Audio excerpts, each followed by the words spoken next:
Okay. Thank you for the introduction. My name is Kevin Dayaratna, and I'm going to talk about the smoke and mirrors behind integrated assessment modeling. So regarding integrated assessment modeling, which is basically the class of models that the social cost of carbon comes from, there are a bunch of fundamentally important questions to ask. Firstly, how does the government actually come up with its energy and climate policies? And secondly, are the tools for doing so even legitimate? So firstly, let me put forth this question, and Dr. Mendelson talked about this a little bit. What is the social cost of carbon? Well, in a nutshell, the social cost of carbon is defined by the EPA as the economic damages associated with a metric ton of carbon dioxide emissions.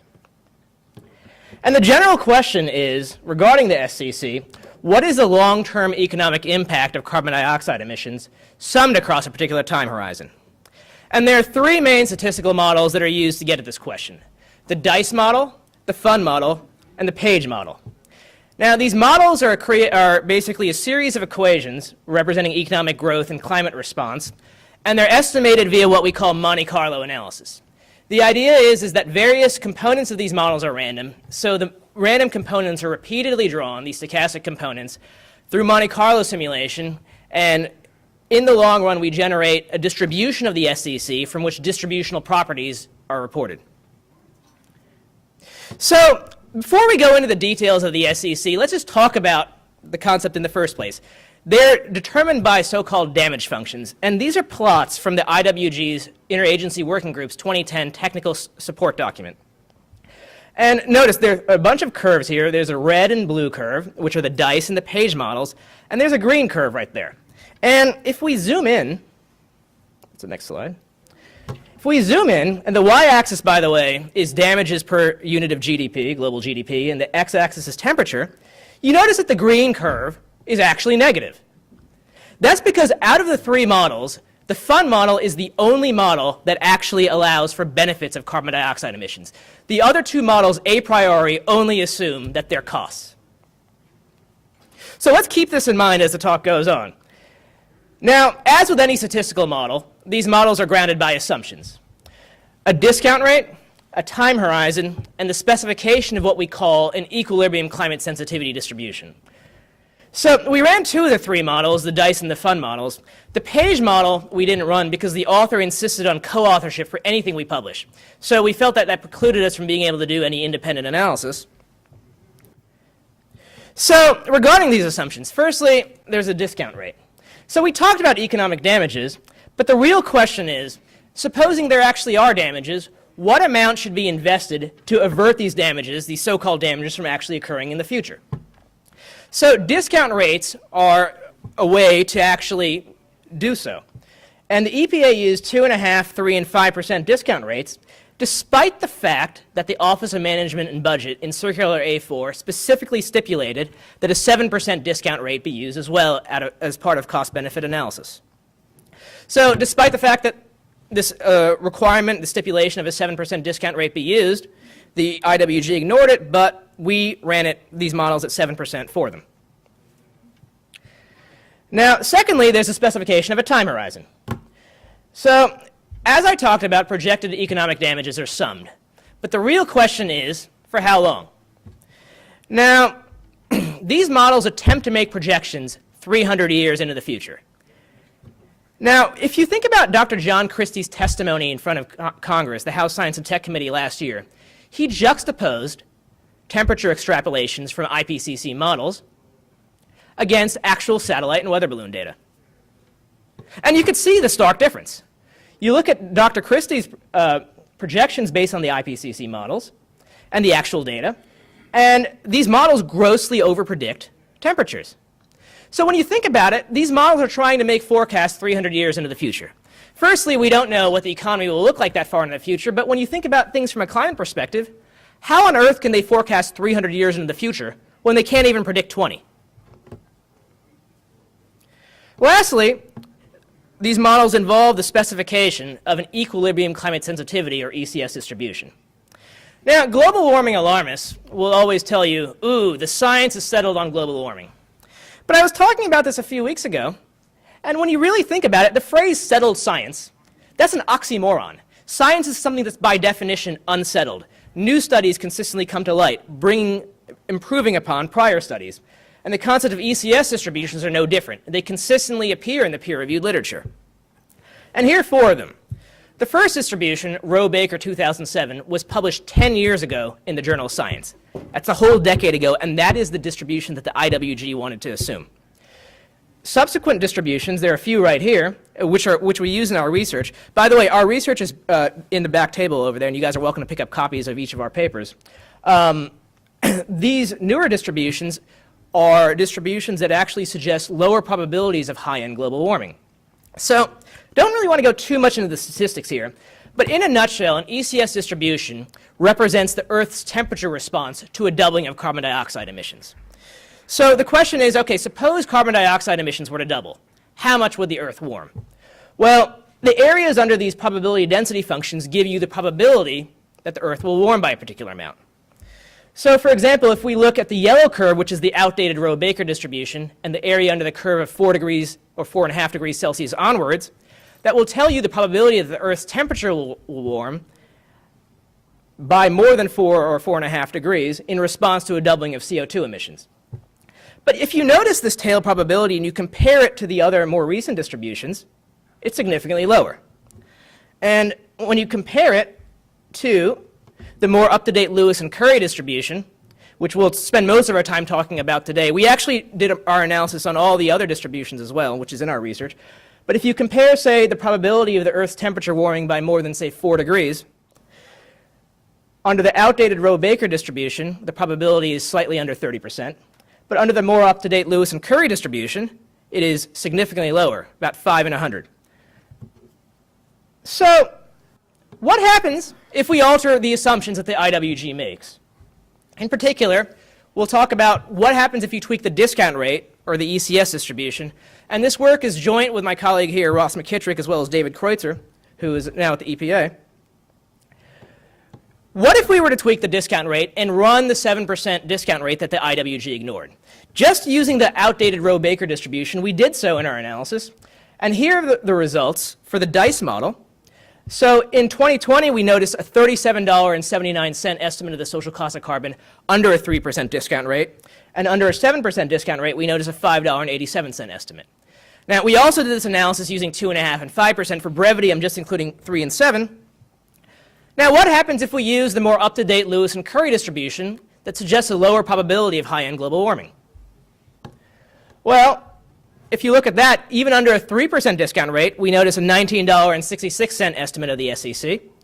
Under a 7% discount rate, we notice a $3.57 estimate. And if you compare just holding the ECS distribution fixed, how the SEC changes when you use 7% instead of 3%, we notice substantial drops in the SEC by 35 to 45% or so. Even more, actually, depending on the ECS distribution used. Now, the DICE model, what if we were to change the ECS distribution and keep the discount rate fixed? How much would the results change? Well, here what you notice is that the results change by, about 40 to 50% in the years 2020 and 2050. So now how about the fun model? Again, this is the model that actually allows for benefits of carbon dioxide emissions. Well, under a 3% discount rate using the outdated Roe Baker distribution, we notice a $19.33 estimate of the SEC and a negative 37-cent estimate under a 7% discount rate. And this negativity is, again, very interesting, and I'm going to get back to this in a bit. But using the more up-to-date Lewis and Curry distribution, under a 3% discount rate, we notice a $3.33 estimate of the SEC. And under a 7% discount rate, we notice a negative $1.10 estimate. And now, if you look at the percent changes, from just keeping the ECS distribution fixed under between a 3 and 7% discount rate, we notice substantial drops in the SEC for each year. And now we notice, if we keep the discount rate fixed and we switch the ECS distributions, under a 3 and 7% discount rate, the SEC drops substantially. In the year 2020, under a 7% discount rate, it drops by nearly 200%. So now, speaking of the negativity, let's ask a general question. Is global warming necessarily a bad thing? That is, are there actually damages associated with carbon dioxide emissions? Well, according to the fund model, the answer is no. And in our analysis, we computed the probability of a negative SCC, which would suggest that there are actually benefits of carbon dioxide emissions. And we notice here that under the outdated Roe Baker distribution, under a 3% discount rate, there is slightly above a 10% chance of the SCC being negative, and it goes up to 60% under a 7% chance. And now, using the more up-to-date Lewis and Curry distribution, these probabilities increase substantially. It's nearly 70% under a 7% discount rate using the more up-to-date Lewis and Curry distribution for the year 2020. So now does the madness stop with the SCC? Well, we also did this analysis for the social cost of methane and social cost of nitrous oxide that the federal government also uses, and we also noticed that they are very sensitive to very reasonable changes in assumptions. In a similar manner to this, those results drop by as much as 80% or more using more up-to-date assumptions. So what if we actually wanted to take these models seriously, supposing they have legitimacy, which with these results all over the map, you really start to wonder about that. Well, I ran the model for the assessment of greenhouse gas-induced climate change, looking at a hypothetical simulation of eliminating all methane emissions from the United States completely, as well as nitrous oxide and carbon dioxide emissions, just thinking about if we eliminated methane emissions from the United States completely, what would be the impact on global temperatures? So, looking at these two graphs, the red line is current policy, and the green curve is a hypothetical situation of eliminating all methane emissions from the United States completely. And you'll notice that the curves are virtually identical, except in 2100, we notice a measly 0.02 degrees Celsius reduction in global temperatures. What about sea level rise? Well, we also notice in terms of sea level rise, a minuscule reduction. If you were to eliminate methane emissions from the United States completely, there would be around a 0.27 centimeter reduction in sea level rise. And speaking of sea level rise, what assumptions are being made about it in these IAMs? Well, that's a very interesting thing. My friends Pat Michaels and Chip Knappenberger wrote a blog about this 2 years ago, where I extracted sea level rise from the DICE model. And if you look at the sea level rise assumptions that are being made in the DICE model in the year 2300, they exceed the assumptions made by the IPCC AR5's projected range of sea level rise, which is quite disturbing. Now, what would be the economic impact of taking these models seriously, assuming we were to implement a carbon tax that was commensurate with the SEC, as reported by the IWG? Well, we used the Heritage Energy model, which is a clone of the Department of Energy's National Energy Modeling System, to get at this question. And we noticed by 2035, there'd be an average employment shortfall of over 400,000 lost jobs, a total loss of income of over $20,000 for a family of four, a 13 to 20% increase in electricity prices, and an aggregate $2.5 trillion loss in GDP. All this for a negligible change in global temperatures of less than 0.2 degrees Celsius change in temperature mitigation. So now somebody asked me a very good question: what impact would these policies have towards shifting toward renewables? Because that's really what many of the advocates of these types of carbon capture, carbon tax policies want. Well, with the Heritage Energy model, we also looked at this question in terms of energy consumption under current policy. Here's a pie chart depicting the different types of energies, and the blue component, the dark blue, red, and green components are petroleum, coal, and natural gas.